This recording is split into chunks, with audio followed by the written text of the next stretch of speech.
Hey, everybody. Welcome back to the collective. Sean's got a fresh pour going on. You want to show the world? Yeah, sure. Why not? Just doing a little pour over action. That is a Hario Very nice. switch. Ooh. Oh, we're all doing our best, buddy. We Mm. are all doing our Mhm. best. There should be a mug in your PO box. It Just might saying. be on Monday. Who Might be on knows? Monday. It should be there already. I'm pretty sure I checked. Said it Good. was delivered, so you're Good. just gonna have to go check your mail. Delivered while I was out of town. I like it. I had to ninja it in there and then just prod you the whole time just because I could. Congratulations. Consider me prodded. Yes. And talking about prodding, just want to make sure everybody likes the page, subscribes, and hits the notification bell. Again, helps us keep up with the algorithm and all that good stuff. But really, what's most important is that you get an email every time we go live, which is right now. So, any thoughts? Anything on the top of your mind? Any tidbits? Well, I was, of course, I just got in. I've literally got all my gear at my feet like it's a bomb blast. Nice. I got in with about 3 minutes to spare and came straight over, set up my laptop, started setting things up. And I thought, where's my freaking email from Chance Burles to link into the collective? I better let him know via DM that he is failing miserably. Yep. And I thought, well, you know what? I've got time to make a coffee. It'll take me like 3 minutes. Ran into the kitchen, waited out, got my Hario switch all sorted out. And then what happened? I went to grind the beans. I was like, what? My wife took the grinder to her weekend away with the girls to go to the ski race. Where is my grinder? So then it was a scramble to find the hand grinder. I'm like, what the heck? What is Anyway. even going on in that household? I tell you, I don't know what to say. No, it's actually my bad. I was having a conversation with my wife and I lost track of time. And then it was like 2:26 and I was like, oh, and the funny thing was I was doing the poster. Like I had my post ready on Instagram and I was just doing the finishing touches on it. And then I started talking to my wife and I put my phone down to talk with her. And then so when I picked it up at 2:26 right beforehand, I was like, oh no. And I had to finish the post real quick. And It's really weird. There's like, there's some phones out there that actually have things called like alarms. What? And like event reminders and stuff. What? I've only heard of it. I'm not sure how they work. I Maybe might have to look into that. I think I'll look into it. Yeah. Like Eddie Bravo says, maybe look into that. Maybe look into that. You know what I'm going to do? I'm going to do my best. You should. While you're doing your best, I'll just get back to maybe being tip of the spear. Ooh, there you go. I like that. I like the. You heard it here first. That is a fine canyon. It sounds good. I saw you gave away one of your bags to the not the flight attendant, the desk lady. Yeah. How about this? For weirdness? So I pulled up and she was really nice and, things were going swimmingly. And I said, geez, you know what? Thanks for the awesome check-in. Do you drink coffee? And she said, yeah, I do. I love coffee. I said, well, I just so happen to have some pretty good Kenyan right here. Would you like a bag? And she said, that would be really nice. And I said, but the deal is, I got to get a photo with you so that I can kind of encourage others to pay it forward, kind of thing. And she said, oh, I can't get my photo taken. I said, okay, no problem. How about just hide your face? And she said, you mean like this? And I said, yeah, that'll do.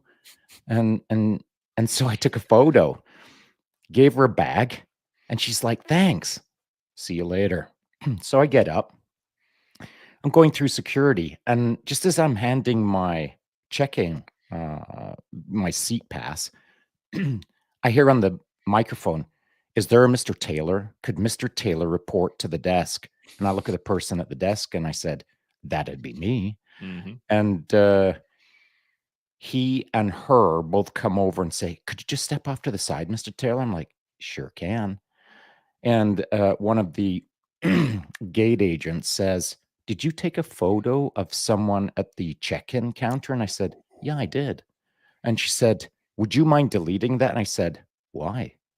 And she said, well, the agent said that she told you you couldn't take a picture of her. And I said, oh, really? Because I recall the conversation just as I described it to you.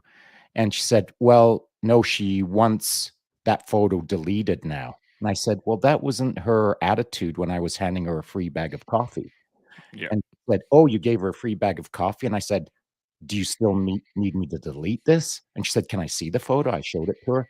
And she said, and did you see the photo yet? Yeah, I did. Yeah. Yeah. And so the anonymous mode, as the agent and I laughed about.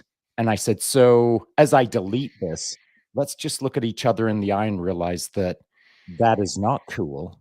And I do hope she enjoys her coffee, but I hope that someone learns a lesson. And I turned and walked. So my effort to be nice turned into like, why did I even bother? Kind of, okay. Yeah, there's quite a bit to be said in that little There's a moment lot there. to be There's said a in lot to be there. said in that. Yeah, it's kind of sad, but well, hey, Gray Man says, "Hey, what's up, Trey?" No, buddy. But yeah, that's unfortunate. But you didn't delete the photo. You still posted it, and Well, so see, it's all good. Like, well, yeah, I mean, like I took the photo and she was like, we were cool like Fonzie. yeah, And I got up there and all of a sudden we weren't cool. So I'd already posted it up. And like, as I deleted it, I was like, this is pretty indicative of where things go wrong. Got your bag of coffee. Now you get to play your game. I wouldn't even doubt if it was someone higher, right? Like It could have been anything. But Yeah, at that could've point, been. I was like, whatever, man. You know what I mean? Got your bag of coffee, and I just shook my head and walked. Yeah, well, that's all you can do, right? all Sometimes you you can just do. go like, "Yep, all right, Yep, that's makes happening." sense. And it actually, it's kind of interesting. This plays into the topic that I wanted to talk about today, anyway, which we'll get into in a second. But any other interesting happenings while you were on your trip? Anything you want to? No, throw I down? mean, Yeah, pretty boring weekend. Just a pretty boring week, whatever. Just okay, cool. Well, let's dive into this topic that I got for you. This is a good one. Does the past have hooks in you, or do you have hooks in it? Dun dun dun. And the reason I was thinking about this is we were telling a story. I was telling you a story at one point about me getting jacked up in Afghanistan by my sergeant major and being called out in front of my entire troop, and being called a liar. And it bugged me. Like, that story bothered me. And it still kind of bothers me, but less so since you called me on it. Yeah. But the concept is like, is it the memory that really holds on to us, or is it that just we are just like, I can't let this go. I have emotional investment in this. Like, what do you think? Is it one or the other? I don't know. Give me a little bit more to it. Just let's build it out a touch more. Okay, so, well, I'll go into For the the story audience, and then. even. Oh, for the audience, like, man, people are watching. Not just you and me, you know? Right. Yeah. So, okay. Let's say, let's talk about this story. So I had this whole thing happen, and I had misheard somebody. I had taken the gator when I wasn't supposed to. I got asked about it afterwards. I told my side of the story. I said, hey, this is what I heard. The other person said, this is what I said. And that's where I thought we had left it. And I was like, okay, like that's where we're at. It's basically he said kind of deal. And I didn't think anything of it. Later on that afternoon, I was called up in front of the sergeant major in front of the entire squadron while we were overseas, and given a solid up and down dressing, and called a liar in front of my entire squadron or entire troop, which I was very offended by. I was very offended by that, and I still bugs me that I was called out in front of everybody. But that's my own, like, that's my emotional attachment. Yeah. That's where I'm trying to figure out. Is it the emotional attachment? Is it the fact that memory is still stuck in my head that I can't quite get rid of? Or is it that I've attached such emotional importance to it that I'm unable to let go? if that makes sense. I think this, and so let's maybe get the. Let me start up my camera. Oh, that's so much better. Yeah. Now we can see the. Now you can see at least kind of the top of my head. So let's give it a word. How about that? And let's Okay. figure out what we're talking about here. And what I think we're talking about is reputation. That's a good word for it, for sure. It's I mean, along we could those use lines. lots of words, you know, Yeah. but I think that'll get us heading in the right direction. Okay. And so in the moment, like, it's insulting to be accused of something that you haven't done. It's doubly insulting when it's done in front of a small group. It's mega insulting when it's done in front of the whole world. Yeah. And at that point, it might have felt like the whole world, because that was your whole world to Yeah, at some the time. degree, right? Yep. And so you're being accused of something that you aren't, which is dirting your reputation right in the moment and dirting your reputation in the future, unless you get to defend your reputation. Now, I know that sounds crazy that you gotta, do I have to defend my reputation? Well, I think I do. And I've worked hard all my life. And if someone wants to throw dirt at me, all right, I probably deserve it. But when I don't deserve it, I ain't going to let that slide. And it's not because I feel obligated to defend me. My reputation is something that sometimes precedes me, and that preceding action is important, because you can get a lot accomplished via your preceding reputation before you even step through a door to go into that meeting or onto those mats or into that theater or whatever. And so you're not only protecting yourself in the moment, but you're protecting yourself many years from now. So here you are, many years from now, we'll call it a decade later, and your reputation is still a bit tarnished on that moment, unless you got to set the record straight. And you can't really set the record straight 100% fully in the moment. Then you can't do it in the future either, because all those guys that were standing there listening to that nonsense, they're bomb blasted. Yeah. And not only that, by that afternoon, they've bomb blasted. They're all everywhere doing their jobs and whatever. But as they're sitting there drinking the bad coffee, they're talking about that liar to a friend who wasn't even there. And then they're talking about it at the dinner table. Like, can you believe, like, that freaking liar? Now their wife's listening to it. Yep. And now their kids are listening to it, and you don't get to set the record straight. And so it's a ripple-on effect that, if you sit down and think about it, it's invasive to some degree. All of the good that you do can be spoiled in a moment by someone throwing a false accusation at you that then poisons the well water, you know? Yeah. Yeah. This is that's a great way to look at it too. I hadn't thought of it so much as a reputational thing in the long term, because now, you know, I'm not in the army anymore. And most of the people that were there, I did get to set the record straight. Like, I was a hard worker and I did my job, and But I in was the able moment, to. did you? In the moment, I wasn't able to. No, it was Right. just a straight up standing at attention while he was yelling at me, and that's the way it is. There's nothing I That's the can way it change is. about that, right? It is what it is. Ooh, Gray Man Dad says the word honor comes to mind. Yeah, I would say so. Yeah, It's very to some degree. yeah. And I guess maybe the struggle really later on is the fact that there's nothing that can be done about it.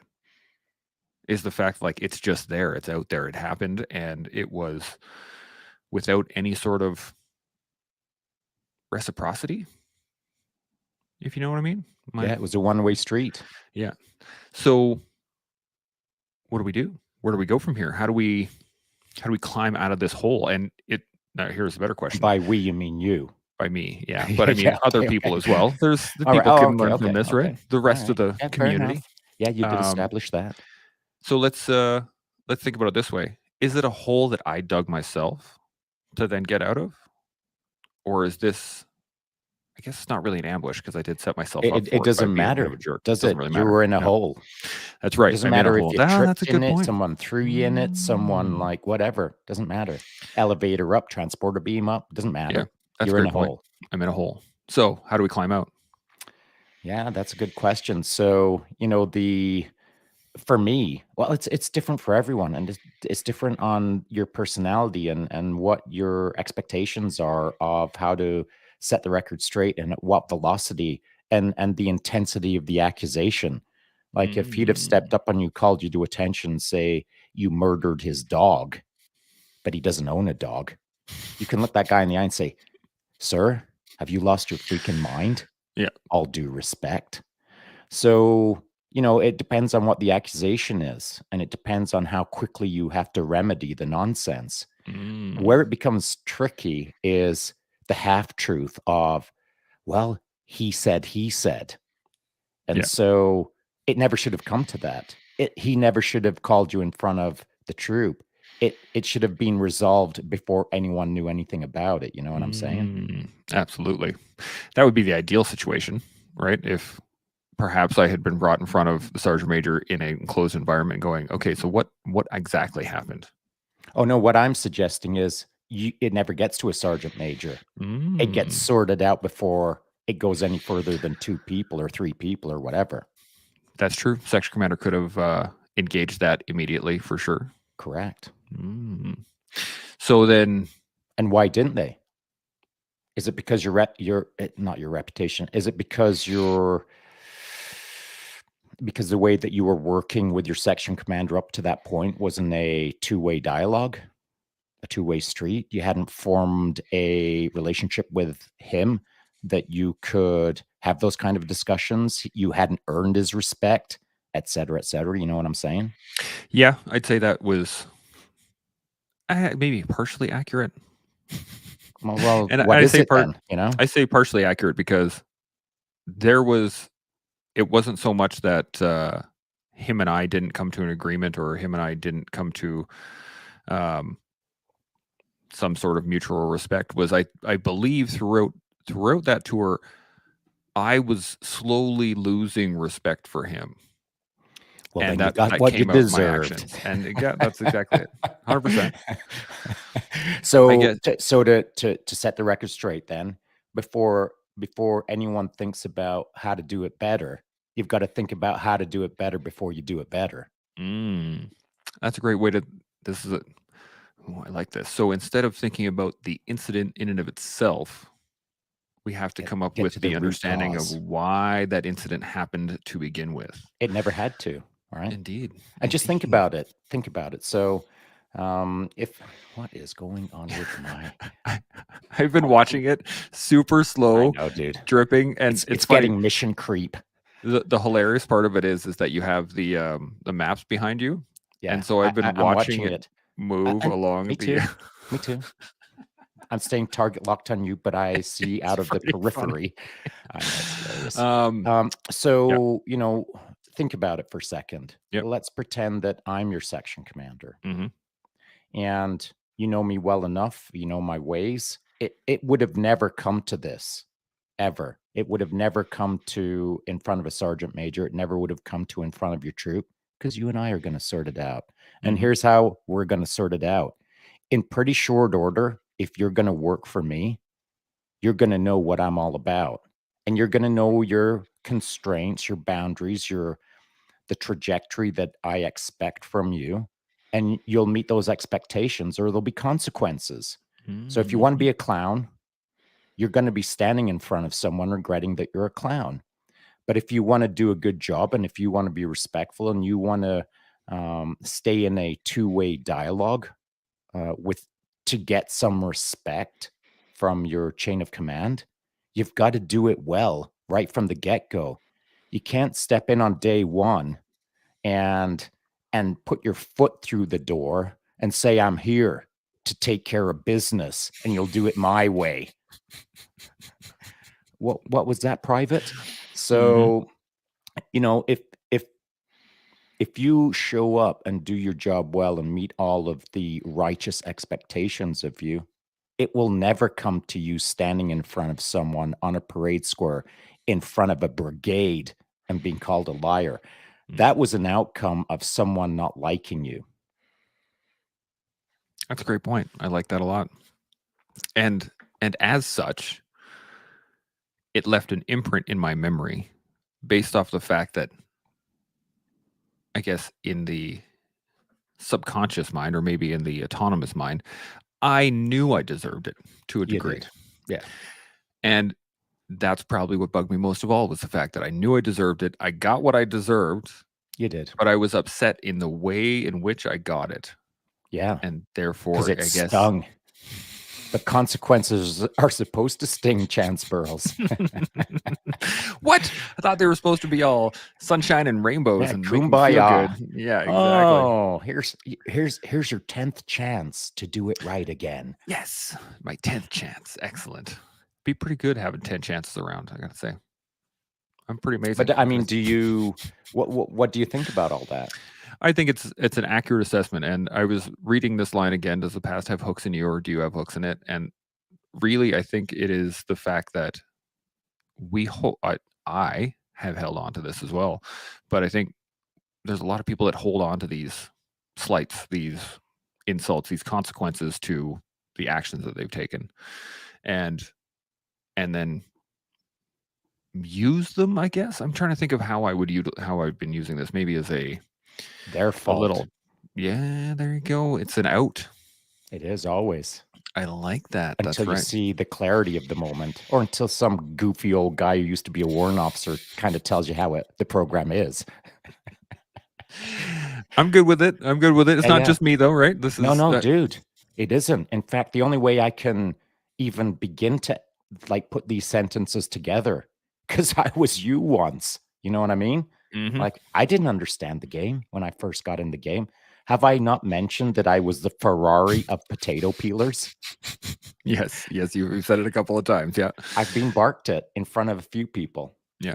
And this is why I wanted to talk about it, is because there was a statement a long time ago when I first got in that said, there was a lot of guys that said, never trust a guy who's never been charged. And I never liked that statement, first off, because I think it's ridiculous. You don't need to be charged in order to understand what it is to have trust and, back people up and stuff. But the general concept of it is, you need to hold your ground, even in the face of being wrong a couple of times, to understand when you're being wrong. What do you think? Am I on the track? I think I just like to maybe restructure it a little bit, in the sense of, I think the sentence, the statement, it's an age-old statement. I've heard it myself many times.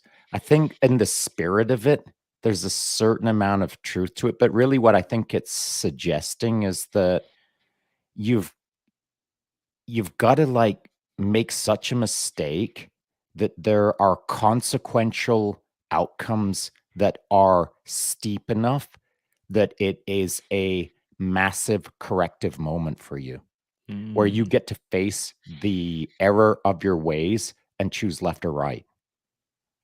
And for you, your moment was in front of a troop on a parade square getting barked at.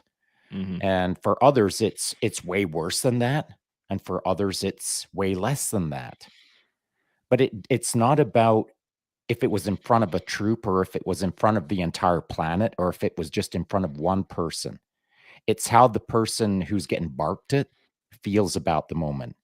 And here's the point, that you get to decide, what? I'm offended.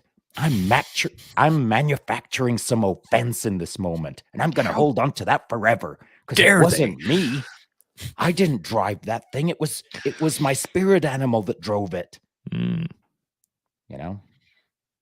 like that. Winter Storm, first off, good afternoon. How's it going? Good And then he makes a great comment. We're always the last one in the room that know we're wrong. Yeah. Right about the time that you're doing left, right, left, right, left, right, left, left, right, left, right, left, right, left. I done screwed up. Why isn't your beret on, son? I'm on charge parade. And then he also carries on, because we're the first ones to believe we're right. Now that is a great statement. It is, until you realize through time that you're the last one to be right. Mm-hmm. in some circumstances. And it's that understanding that bandwidth of the left and right of arcs of, man, sometimes I've been the last one to know, sometimes I've been the first one to know. Now I know my left and right of arcs. Now I've got to start getting better at this. I got to stop peeling potatoes. Mm. So then now there's a Oh, there's yes, a there little is. there's a little bridging position here, and this is where I kind of wanted to get with this, so it's working out quite nicely. Not as nice as this Kenyan. Oh, I bet it Dude, it's sounds so good. delicious. It's unbelievable. I kind of wish I worked at an airport and been nice to you. It's just kind of hoping that You would happened. have asked me to delete the photo. I I know. totally would I have. know what you're I like. wouldn't have I would have taken a photo and just like put my head above the camera, and then it would have been fun. I couldn't have reached up that tall. Exactly. So this is where the branching point is that you can hit your boundary, your left of arc, your right of arc. You can hit one of those sides, and then you can choose to never push the boundary again and just stay safe, Oh no. or you can continue to push the boundaries and continue to find those holes. So I know lots of people that, made one bad mistake and they're never making a mistake again. Now they're cowering. So I didn't say cowarding. Yeah. I said cowering. Cowering, yeah. So explain. Oh, not for you, buddy. I know that you're a wordsmith. Come on. You've read my journal, or I've read my journal to you. Dude, I've read your biography. Oh yeah, it's pretty good. But explain the cowering. Yeah, the difference between cowarding and cowering. Well, being a coward, I'm not going to define that. You can hit the googs. But cowering is someone who gets their wrists slapped hard enough that now they never want to get it slapped again. They're curling up in a defensive shell, and they won't step out of that tiny little bubble that if they could be all of this, the moment that they start cowering, they can only be this. Yeah. They only have that ability. And so you start limiting yourself because you're afraid to not push the envelope, but you're afraid to see what you're capable of within a system that has lightly slapped your wrist once. So how do we get people out of that bubble then? How do we expand that bubble? Because for a lot of us, it was one of the things my wife and I were talking about. Like, some people can be debilitated by that anxiety to get to a point where they can't get up. And I say can't lightly. I've been there where I physically thought, or I psychologically thought I physically couldn't move. Which was totally untrue, of course. Which is totally untrue. I could physically move 100%. I just had to do it. Even moving your eyes, like. Yeah. But so how do we get somebody who is in those positions out of them? How do we get them out of that bubble? Well, I mean, do you have an address? Do I need to go knock on their door? Because that's an option. That's one. You're gonna go and then there's jack them up in front of their family? No. Knock on the door and say, "Hey, bro, how you doing? You want to go for a walk?" Bam, we're off to the races. Or, "Hey, bro, what you doing? Let's sit down and have a coffee." Bam, we're off to the races. But let's say that isn't an option. Let's say they live in Ottawa and it costs $1,100 return to fly there. And so that ain't happening. So now hit me with a DM. Let's get a virtual conversation going. And then I'm going to have a conversation with them, just like I'm going to have a conversation with you, just like I have a conversation with lots of people, and we'll figure it out. I'm not saying that you and I are figuring anything out right now. I'm just saying I'm going to try to figure it out. We'll talk.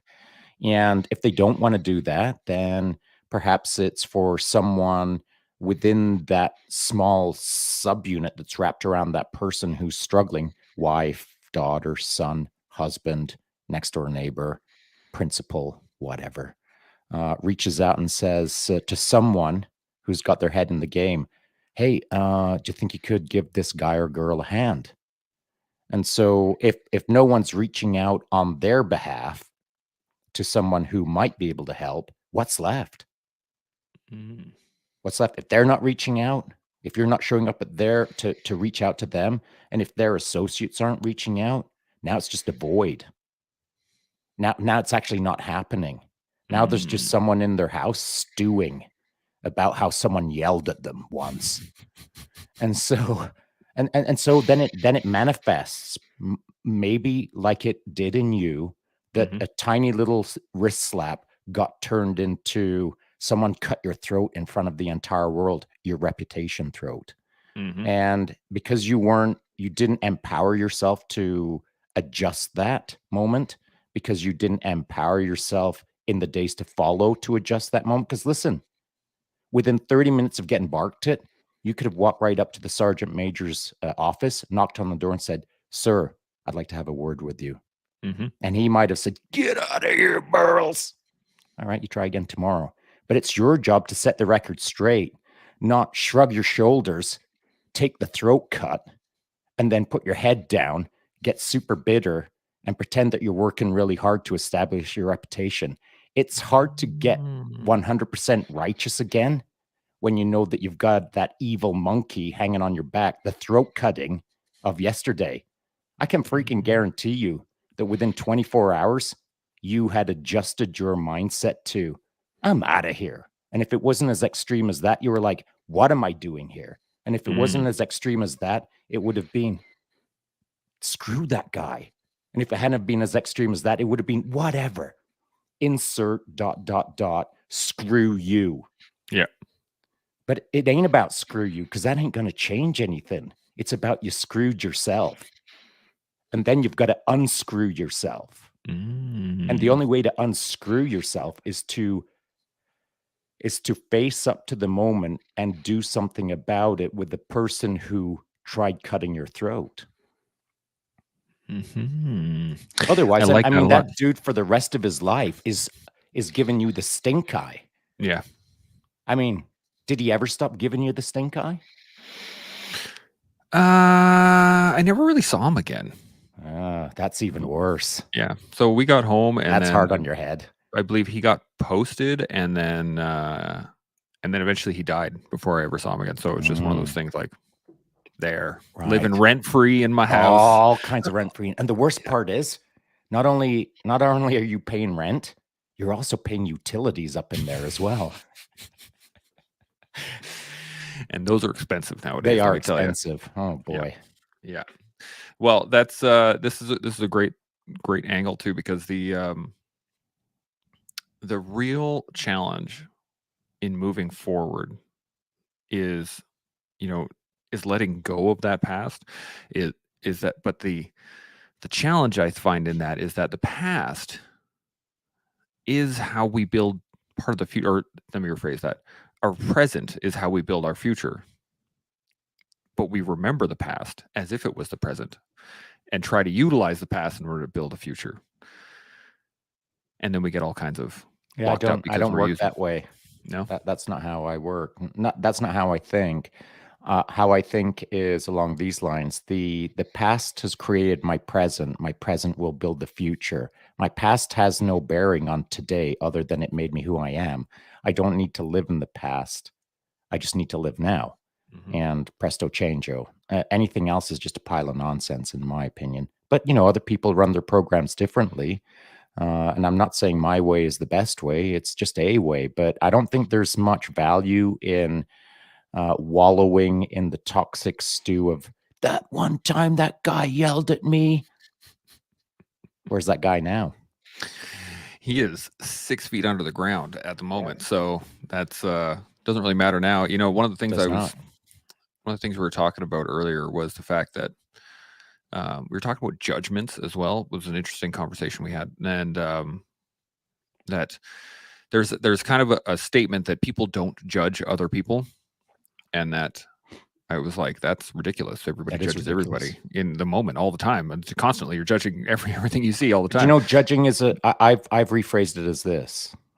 Just recently I've said it as the phrase: you observe, you assess, and you categorize. Oh yeah, we were talking about heard me say that recently? Yeah. Yes. Yeah, we were just talking about that the other day. And judging, I mean, that's the next phase, kind of beyond.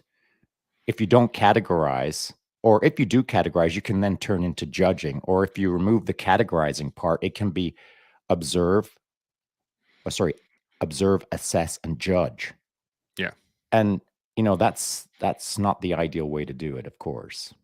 Yeah, I was thinking that what I was talking about was the fact that judgment has a negative connotation to It it, does. but That's why I'm trying to reframe the word. but you can judge positively, You right? can. That's Or more part of it. correctly, you can assess You can assess, sure, positively, and then you positively, can right? And then categorize it into the categorize. positive box. Yeah, that's very true. And this is where I am at now, is that I can look at my past and I can assess it correctly. I can assess it without the emotional statement that or the emotional feeling of the moment. Yeah, that's the trick though, isn't it? That It's is the trick. emotionally disconnecting from the moment, which Yeah. you haven't for how long? Many years. Right. Many See years. how easy it is to not like to be blind to it?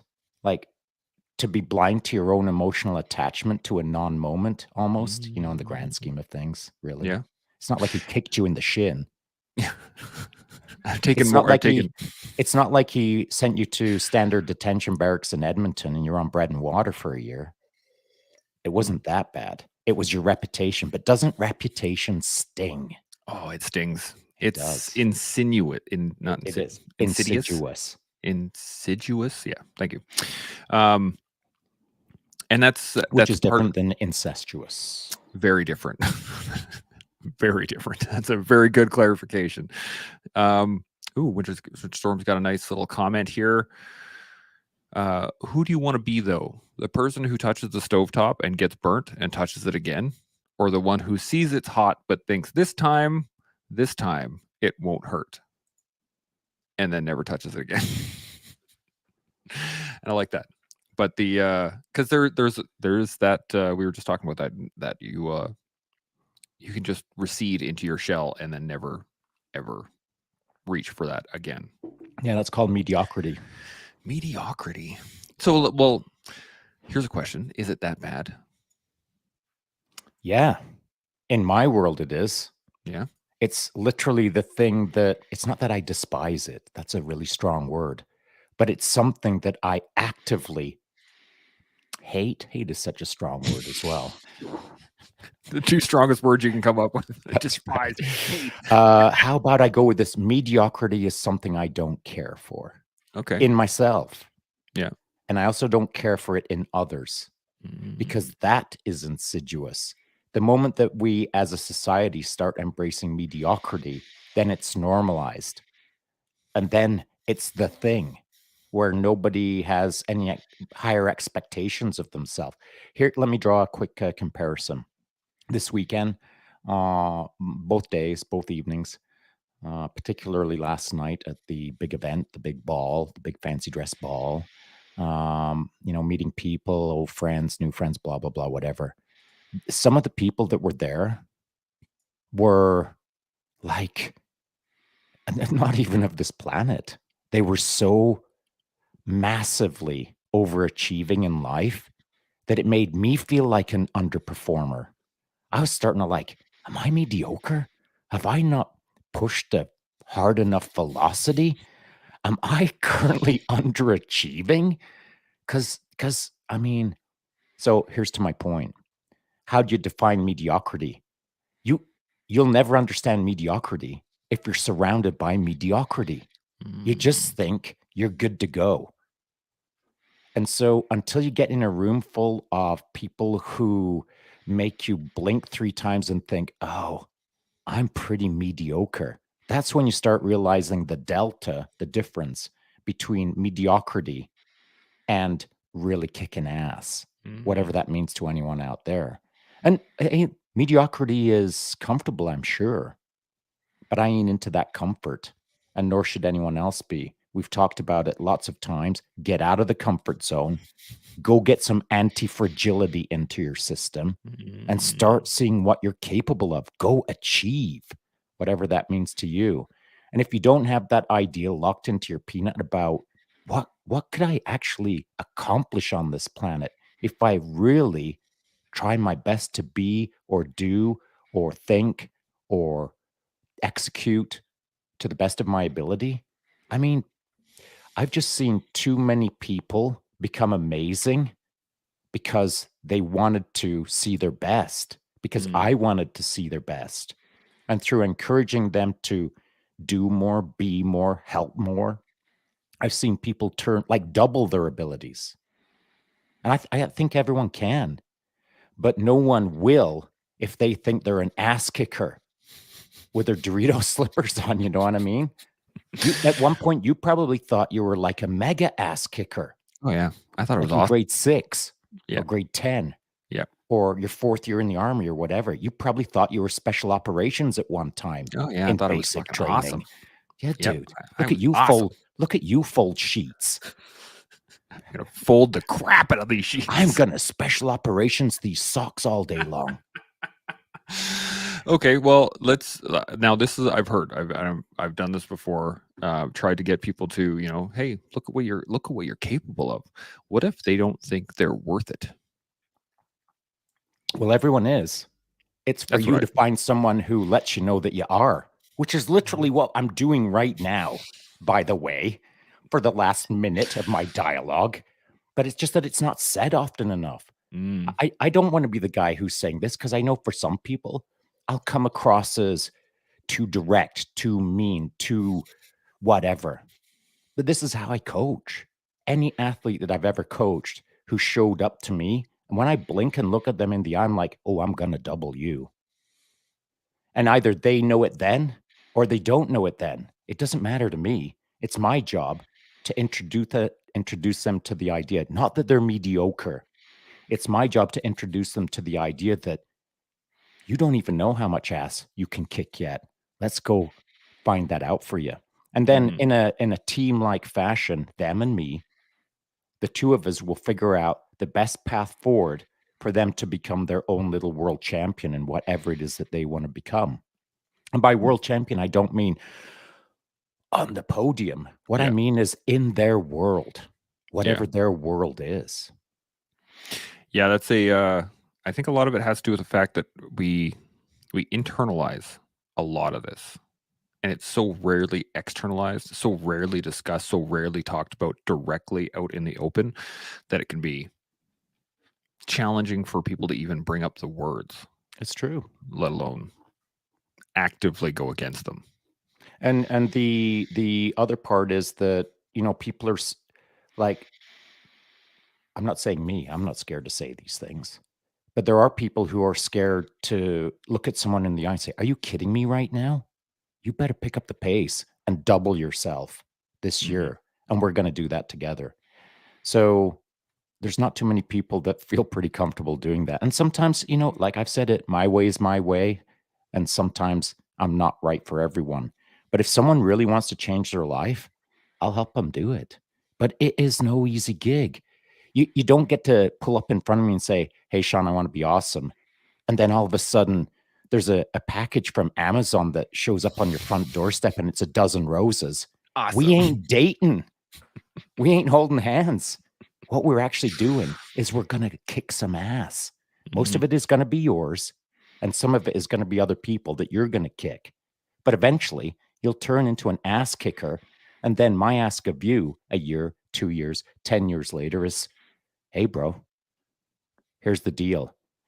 On day one, you owed me. And now you're paying me back by figuring out how to make someone else an ass kicker. I like it. I like it a lot. Winter Storm says it's up to you to find someone who believes in you. It Powerful is. words. That's 100% true. And then he's got a question. Do we determine our own mediocrity, or is it enough to believe that we are achieving? What do you think? I think the definition of mediocrity is defined by your understanding of how the world turns, by Yeah. your understanding of the people that you hang out with, by your understanding of your sphere of influence, your closest friends. I didn't fly across the country this weekend to go and meet some mediocre people. You know what I'm saying? I That just is don't do amazing. things like that, Yeah. and I never have. Yeah. If time and money, it's called resources. When I'm deploying resources, I'm deploying them towards becoming more awesome, figuring out how to do it better. And as part of that role, for me, like I'm not flying out to that room full of freaking superhumans to go sort them out. I'm flying out there to get sorted out myself. I'm standing Mm. next to people that like I can't even believe I'm standing next to. You know what I'm saying? Yeah. So it, no one should ever get it twisted that like I'm top of the food chain and I'm looking down and talking to anyone like I got it all figured out. I need my own course corrections. I need to be recalibrated. We all do. And when I spent that weekend out there with all of those ass kickers, I was like, I got to pick up the pace. Mm. And this is, I think, the key of it all. The key of everything we've gone over so far today is the fact that you have to be able to look at yourself critically. Because if you can't do that, even in the most remote minor positions, then you'll never actually get past whatever it is that you have hooks in. Whatever it is, the thing that you're holding on to, if you can't critically look at it, it'll just sit there, never going away. You have to actually Well, be able you to see it did first. get that. You did get half of the sentence right in the sense of you've got to look at yourself critically through the eyes of others. Mm. Because Chance Burroughs was looking at himself critically for the last decade, thinking that he hadn't done anything wrong, perhaps, or that he was so hard done by, or it's everyone else's fault. You were That's a good point. critical of everything else externally, but you didn't need to be critical of yourself because you didn't think you'd done anything wrong. It was Mm. I'll call it a victim mentality to some degree. Yeah, But you never would have thought that within 24 hours if you'd have sat down at my desk and we would have figured it out. You know what that's I'm true. saying? Yeah, that's true. There is there's lots of things that could have been different, but weren't. For sure, And for sure, therefore, for and this sure. is the thing that I have come to realize over the years, dealing with my own past and with all my own issues, was the fact that it doesn't matter what could have happened. All that matters is what happened, and it is. Well, yeah, and how you learn from it. Yeah, yeah. And so, externally, it was everyone else's fault. You were critically analyzing yourself, and that was getting you no further ahead. In fact, it was making you go backwards. Hmm. And so, criticality is best viewed by overachievers or awesome ass kickers who can look you in the eye and say, "Bro, are you kidding me right now?" You know what I'm saying? Yes, I do. It's good that I happen to have one. Yeah, Just yeah, yeah. My apologies. no, it's all good, man. This is the benefit. One of the greatest benefits I get out of this is that I learn so much, Me right? too. And we get to talk to super cool people, super high achievers, super just thinkers and doers and all this stuff. But at the end of the day, what the biggest thing that helps me out of all of this is the fact that I get to throw the things that I get stuck on to all of you. Yeah, it's cool, man. I dig it. And you know what you're doing actually in a ironic way is you're holding yourself accountable.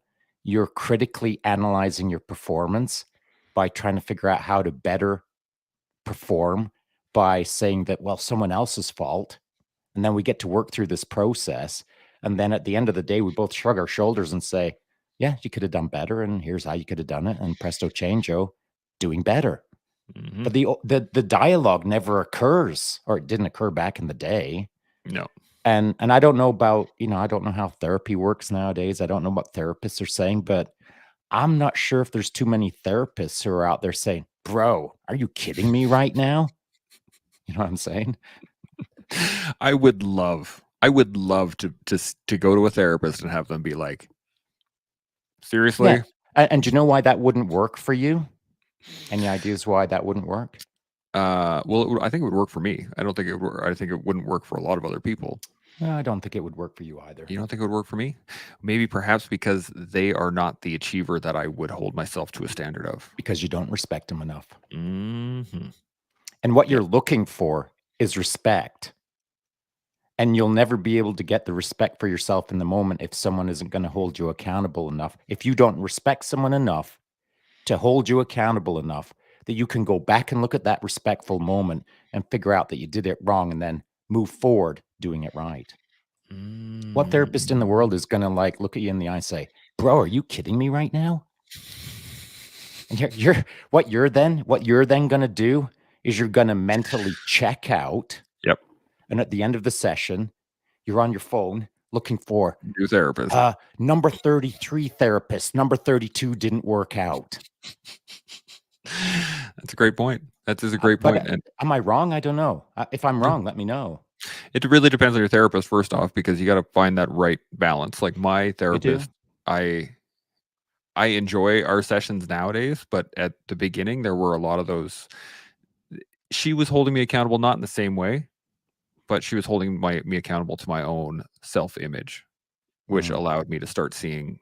It was a gentle process, I'm sure. It was less gentle than other places, because I've been through a number of therapists, and I'll say this, gentler than me, and that's why I say I ain't yes. for anyone. Maybe, I don't know, but I do I do get results. That's for sure. That's true. That's very true. We got some more comments here. Winterstorm, again, bringing fire always. Thank you very much, Winterstorm, for all the comments. We don't walk in the forest believing we are as tall as the giants around us, but we will climb one to the top to see what they see. Oh, yeah, that's nice. I like that. It's very Lord of the Rings. It is very Lord of the Rings. And then he also has another one. We accept we will never be that tall, but don't let that stop us, and we will find a way. Either we see the view or we don't. Ooh, that's nice too. I like that. And I like that specifically because it's no longer about the height. It's about the view.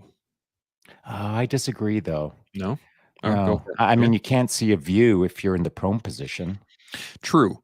But it's not about being in the prone. It's not about looking up at the tree and going, man, that's really tall, or climbing a mountain. We're talking about the view, right? Yeah. But the view comes with the height. But if you let the height stop you, you will never get to the view. All I was saying is the taller you go, the more you see. Well, I can't see a lot in the prone. You can't see a lot at my height. You might see more at your height, but what you can see is a lot more at 100 feet up. That's true. And so the higher up you go, the more you see. And the reason I say that, to make my point, is if you're in Mediocrityville, surrounded by mediocrity, and you don't want to climb a tree, oh my goodness, it's turning into a haiku, and you don't want to climb a tree, well, how are you going to improve your view? How are you ever going to know there's anything else other than Mediocrityville? You think you're kicking ass, but you can barely get off your couch. But you're an ass kicker because everyone else is laying on the couch all around you. And so how do you know what a view is if all you can see is your own sweaty socks? So you do have to climb high. And what does that mean? I did it again this weekend. I went out to a place where the view is well beyond the horizon. It doesn't matter how high I climb up a tree. I can't see as far as a lot of those guys can see, but I want to, which means that they're up there checking out that view. I'm down here seeing that they can see more than I can see. I'm now grappling my way up that tree to try to get up to that view to see how that world feels, how that world view can be interpreted by my little peanut. You got to seek. I like that word. You got to seek. You got to adventure. You got to want more for yourself. Okay. So we got to want more for ourselves, and we got to be able to seek out what it is we want. What if we don't know what we want? I believe there's just, wait a minute. It's called, there's this modern implement called pen. And then there's notepads where you can just like write things on it. And at the top of the page, you can do this. My why? Question mark. And then you can sit and stare at that piece of paper until you come up with what your why is, and then get to work. I like that a lot. These modern instruments called pens. I was hoping you'd come up with something like that. It's fantastic. Yeah, that I think that sums up us pretty well for the. Well, I don't want to sum us up. I don't want to sum us up. I'm not trying to sum anything up. I'm just looking to create a dialogue that you can learn from and I can learn from. Hmm. So if you've got pushback or if you've got nuance or you've got a different angle or you think, well, I don't know, mediocrity is spelled diabolical or whatever. I mean, hit me with it, And I would. There's, yeah, I don't know if we have time to actually dive into a whole nother evolution of this, but I will go into one. So someone figures out their why, right? And they don't know what they want though. And that there is a slight difference there, because if you have a why, that's one thing. But if you don't know maybe how to get there, or oh, look at that shiny comment, new segment for the collective for guests. My why, ooh, that could actually be a good segment. But once they figure out their why, then what? Like I understand. Get to work. Start managing and start planning your system through there. So what does that mean to you? For me, Yeah. Get to well, work. What does that even mean? that means that I now am going to seek the why. How? I will. How do I seek the why? By doing things that I think will put me in a position to understand that why. And then all of a sudden you're standing on a parade square with no answers as you're being called a liar. And so, you had a why maybe at that point, like, why did he yell at me? And what did you do about that? You you stewed on it. Yeah. So you what you did was nothing. And it's been bugging you all this time and you didn't do a thing. But now you can think about, oh, there's maybe different ways to do it. Just through a conversation, this conversation perhaps, or not, whatever. But you ain't going to solve anything by yourself that's really massive. Because if you could, it wouldn't be massive. It wouldn't be unsolvable. It wouldn't be the thorn in your side that it is. So how best to do that? I think we just talked about it. Reach out, have someone else reach out, the neighbor, whatever. Yeah. If you can't do it by yourself, which is probable, then you got to figure out how to do it with someone else. Yeah. It's always good to engage the team, right? Whatever that team is. Yeah, whatever it is. If you can... as long as that team ain't wrapping you with a warm blanket and handing you warm milk with honey in it. Everything's going to be okay. You're going to be okay. Don't even think about it anymore. Don't even worry You'll be about fine. It. Yeah, it'll be totally fine. Just forget it. Forget it even happened. Over time, it'll heal. Now, that's funny because time does heal, but only if you are actively seeking healing using that time. Because you can slowly get over things, but you have to want to get over them to begin with. And if you don't want to get over them... The important difference there is how much time do you have and how slow do you want to heal? Oh, you're going to take you need 40 years to heal? Can you imagine hanging on to a burden for 40 years, micro-dotting the problems away over the course of 40 years? Today, I'm just going to think about it for a second, and then I'm not going to think about it anymore. I'm going to cower. Yeah. Be bold, be courageous, face it head on at a pace that is palatable, that isn't invasive or diabolical or crushing you. Yeah. But put some pace to the problem, some velocity, because it ain't going to take care of itself. You got to take care of it at a pace that's going to make a difference. Not maybe in a day, but definitely not in a decade. You got to figure it out in a timely fashion so it doesn't burden you.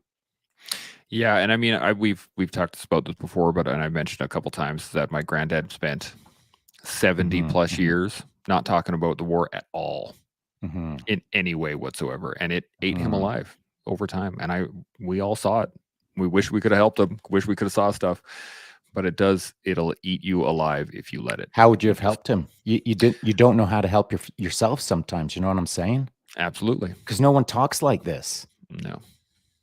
No, and that's why we do it. That's why we came up with the collective to begin with. Was so to some degree it is. Yeah. So we could pass on this knowledge, the thought processes. Not only that, but making it palatable to talk about it. Well, I don't know what we're passing on. I'm not trying to pass on anything. I'm just openly talking about these things, and I don't know if we've solved anything or figured anything out. And if anyone's listening to this and they've benefited from it, then that's great. But I don't have an agenda where I know I don't know the solutions. I'm just openly talking about it. If we'd have had a panel of 8 people or 3 people or whatever, the conversation would have gone in a different way, perhaps, and maybe we would have solved it faster or differently or more nuanced or three-dimensionally or whatever. I don't know, but it's just you and I openly talking about a subject that maybe we, improve things to some degree. But really, what what I think we're trying to do right now is have open dialogue to encourage thought amongst ourselves, you and I, and anyone who's listening, that after this is concluded, maybe someone is simply going to grab a device called Pen Mark 1 A1 and write down something that is of benefit for them today. You don't have to, it's not like anyone has to work on the genetic code or cracking DNA or anything like that. Grab a pen, scribble something on paper, see what it says. And if you can read your own scribbly handwriting, maybe it'll help you today. But where you won't get any help is if you ignore the pen, if you ignore the problem, if you think that time will take care of it. I said it the other day. Every breath you take is a breath that's gone. You don't get it back. Yeah. You've only got so many. Do the math. Do your best to do better so that you can help yourself and help those around you, your family, your friends, your community, your world, etc. Yeah. I like it. That I'm gonna shut her down with a haiku. Yeah. Okay. You ready for this? Winter Storm gave us a haiku. Bring it. I love The it. haiku by Shaun. I don't know. You don't know either. More push-ups. Love it. That's going on a shirt. I like that. 100%. I'll figure that out and we'll get it out to the masses for some merch. But until we don't, and to your point, Shaun, I have learned.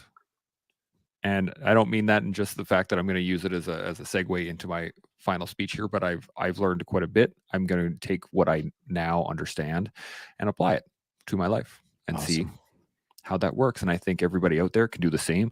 And therefore, we can all learn, we can all build, and we can all grow together here on the collective. So until tomorrow, see y'all later. Chimo.